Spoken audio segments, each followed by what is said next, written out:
पाकिस्तान में family system का ज़वाल। हमारे ज़माने में हमारे दादाजी के कोई 16-17 बच्चे और 4 बीवियां थीं। बच्चों में से किसी ने भी स्कूल का मुंह ना देखा, उर्दू पढ़ना भी सपारा पढ़कर सीखा, जिसने भी सीखा।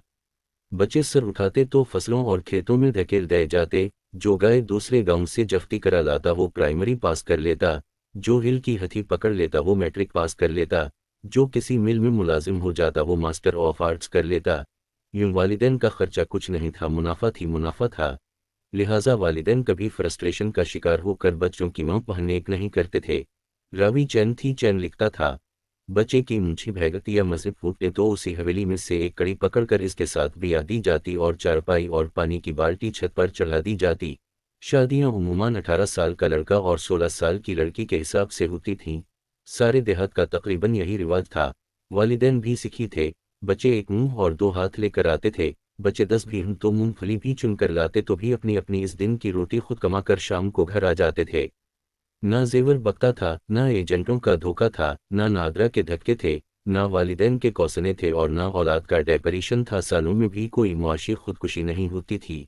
जो एक आध केस 2-4 साल में होता वो उसकी नाकामी के सबब थी होता था। फ्रस्ट्रेशन दोनों नस्लों में नहीं थी। फिर दूर तब्दील हुआ। मंगला ने कश्मीरियों को लंदन पहुंचाया तो बाकी इलाकों ने भी अंगराई ली। लोगों ने ज़मीनें बेचीं, जेवर बेचे और बच्चों को ईरान के रस्ते यूनान और दबाई की तरफ रवाना किया गया। कुछ पहुंचे, कुछ रस्ते में थी खाशात के जंगल में मर खप गए। जो पहुंचे उनका हाल एटीएम या गो कैश कार्ड का सा था। वो कमा कर भेजते गए और कोशिश की कि उनकी औलाद पढ़ लिख जाए और किसी अच्छे जॉब पर लग जाए। तालीम में मुकाबलाबाजी शुरू हुई क्योंकि इंडिया के लोग पढ़े लिखे थे, वो ऑफिस जॉब में लगते जबकि पाकिस्तानी निचले दर्जे के काम करते थे। देहात में बिजली आई तो डावलिनस को भी लाई और दीगर बिजली का सामान भी अमपूरत हुआ। वालिदैन मशीन की तरह कमाकर औलाद पर लगाते चले गए और अपनी जवानी और इससे मुतालिक जज्बात को कुर्बान कर दिया। वालिद 4 साल बाद मुल्क का चक्कर लगाते, वो भी 1 माह के लिए मेहमान के तौर पर आते। 1 माह में बच्चों का क्या पता चलता है। फातिहा खानी पूरी नहीं होती थी कि छुट्टी ख़त्म हो जाती। सहूलियात मिले तो बच्चे बिगड़ते चले गए और वालिदा छुपाती चली गई और मर्द अंधाधुंध 16 घंटे काम करके कमा कर घर भेजते चले गए। औलाद पर लन तन शुरू हुआ। इखराजात का हिसाब किताब शुरू हुआ। तालीम को कोसा गया और वालिदैन और बच्चों के दरमियान सर्द जंग शुरू हो गई। तालीम दिन बदन टफ होती चली गई। वो आज से 40 साल पहले वाली तालीम नहीं थी जब इंग्लिश छुट्टी क्लास से शुरू होती थी और मैट्रिक तक हमें इंग्लिश के हरूफ अबजद थी दुरुस्त करना सिखाया जाता।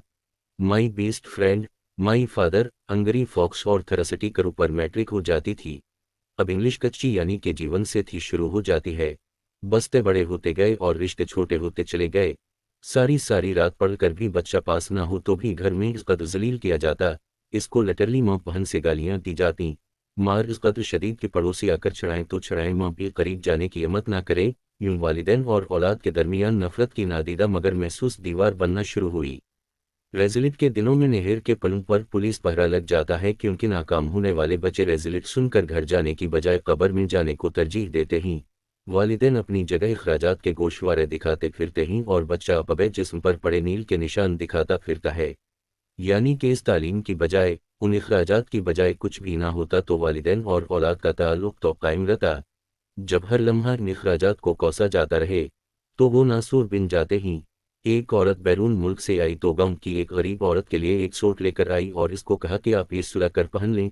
मगर इस औरत ने शायद वो सूट अपनी बेटी को दे दिया होगा, लेकिन ये खातून जहां इस गरीब औरत को देखती फौरन पूछती कि मासी वो सूट अभी नहीं सिलवाया। यहाँ तक कि मासी ने इस खातून को देखकर थी रास्ता तब्दील करना शुरू कर दिया। फिर वो उन औकात मैंने इस गली से गुजरती जब इस खातून के रास्ते में मिलने के इम्कानात ना होते। मगर एक दिन सुबह सुबह बेचारी पकड़ी गई और इस खातून ने अभी मासी थी कहा था कि मासी दोनों हाथ जोड़कर खड़ी हो गई, खुदा का वास्ता है अगर एक सूट मुझे दे थी दिया है तो अब मुझे जीने दो। यही हाल औलाद का हो जाता है कि खुदा का वास्ता है अगर पढ़ाती रहे हो तो ये रात दिन का राग भैरवी मत सुनाया करें। सुन सुनकर डेपरेशन हो गया है। वालिदैन बच्चे में नफरत बहुत पहले से भर चुके होते हैं। जब उसकी शादी होती है और वो कमाने लगता है तो वालिदैन से उसका रवैया सर्द पेहर का होता है, जिससे समझा यूं जाता है गोया कि आने वाली ने कान भरे ही, वरना हमारा चाँद तो ऐसा नहीं था। अलगज़ वालिदैन सब कुछ दांव पर लगाकर अपनी जवानी की कुर्बानी देकर सिर्फ अपनी बेइख्तियाती की वजह से बाजी हार जाते हैं। پھر جو بیٹے تابعدار ہوتے ہیں والدین خواہشات کا ایسا بار ان پر ڈالتے ہیں کہ وہ اپنے بچوں کے حقوق پورے کرنے سے عاجز آ جاتا ہے۔ یوں گھر کے اندر ایک جنگ شروع ہو جاتی ہے جب بیوی اپنے بچوں کا حق بھی پیچھے جاتے دیکھتی ہے۔ والدین ابھی بھی یہی گردان کر رہے ہوتے ہیں کہ ہم نے اتنا لگایا ہے اور اتنا کھپایا ہے، لہٰذا سب کچھ ہمارا ہے، اور حدیث کوٹ کی جاتی ہے کہ تو اور تیرا مال تیرے والد کے ہو، جبکہ شریعت میں اولاد کی موجودگی میں چھٹا حصہ والد کا ہے اور چھٹا حصہ ماں کا ہے، بیوی کو 8واں حصہ ملتا ہے اور باقی اولاد کا ہے، مگر اس حدیث کو بیان کر کے اولاد کا حق بھی مار لیا جاتا ہے۔ والد صاحب بیٹیوں کی شادی کے لیے 10 لاکھ اور 18 لاکھ مانگتے ہیں، پلاٹ اور مکان کی قسطیں الگ ہیں، گویا پوری کوشش کی جاتی ہے کہ کمانے والے بیٹے کو ہینڈ ٹو ماؤتھ رکھا جائے اور وہ اپنی بیوی اور بچوں کا کچھ بھی نہ بنا سکے۔ بیٹا اپنے بچے پاکستان بھیج کر والدین کے تقاضے پورے کرے تو اور اس کے بچے بیمار ہو جائیں تو کوئی اسپتال لے جانے کا روادار نہیں ہوتا۔